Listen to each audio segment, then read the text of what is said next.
this is Acadia. I'm in the state capitol with my mother. This is my mom, Hi. Kathy. Hi, Mom. Some resemblance there.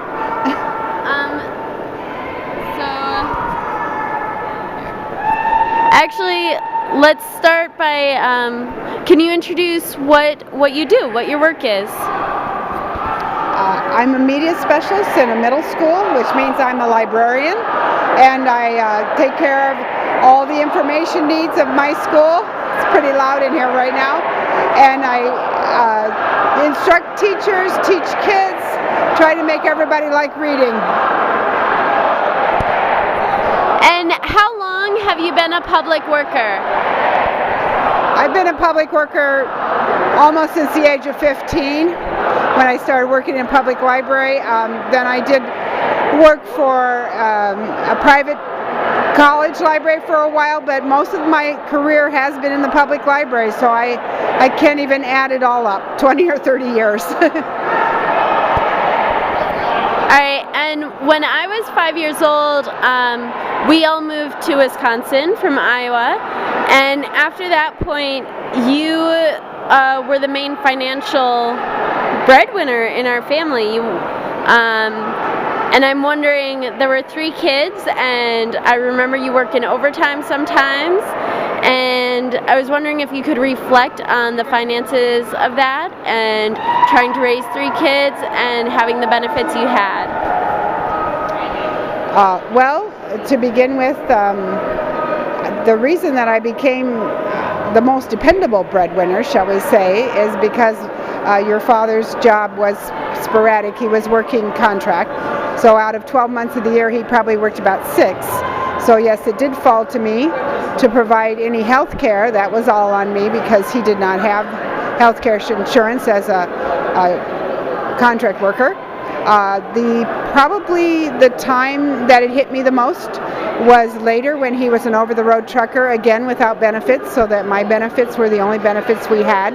And he was, how shall I say, he had decided, he was very disenchanted with his job and he quit, and so I was virtually the only breadwinner, and I applied at school for help with lunch for you kids. I wanted to reduce lunch, and after I applied I got the slip back that said we could qualify for free lunch because as a public librarian I did not make enough money to be considered above poverty line for a family of 5. And that was kind of an eye-opener for me. So I was already underpaid, although I did have some benefits. I had insurance, I had retirement, those kinds of things. Yep, it was pretty important that I have those benefits. There was no union. I was not represented by a union at that time. And when did you join a union for the first time? And can you talk about some of the feelings you had around that? Well, to be honest, I was not very happy about having to join the teachers union. I was essentially in a closed shop, what they call closed shop. I had to pay union dues whether or not I belonged to the union. In other words, if I did not belong to the union, I had to contribute good faith money because the union was negotiating my contract. And in that sense, it just didn't make sense not to belong.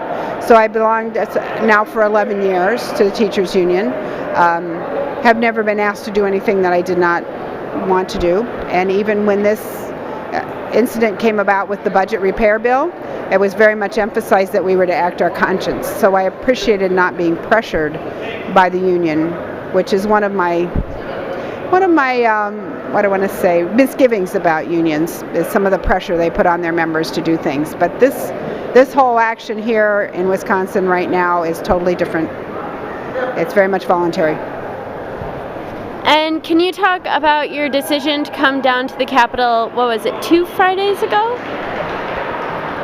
Well, 2 weeks ago I decided to get on the bus and come down with some fellow teachers. I had somewhat wanted to do it before that because to my mind I really thought this bill was being pushed through way too fast, and I could just and as you can see, it's really revved up some opinion and some emotion, and that happened to me too.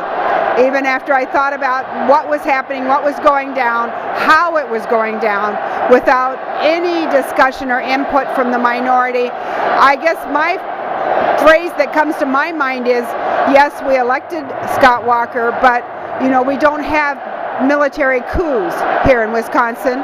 We sit down and we talk and we negotiate. We don't get the guns out and start to voice our displeasure that way. And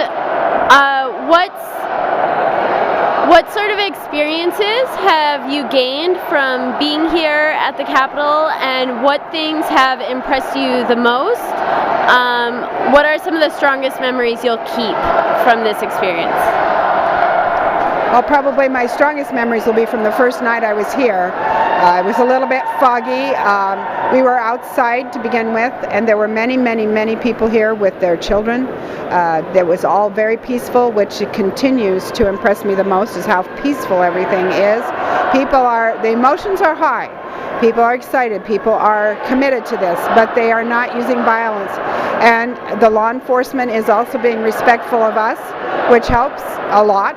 I think another lasting impression is the way so many different facets of our society are coming together in support of this action. So, okay.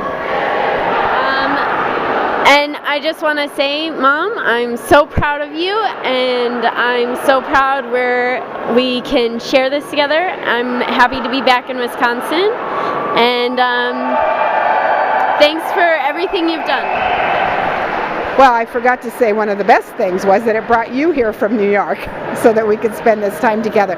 But it's wonderful to share this with you after having been a child of the 60s, mostly on the sidelines of any sorts of protests, but it's really awesome to be here with you today. Thanks. Thanks. Bye.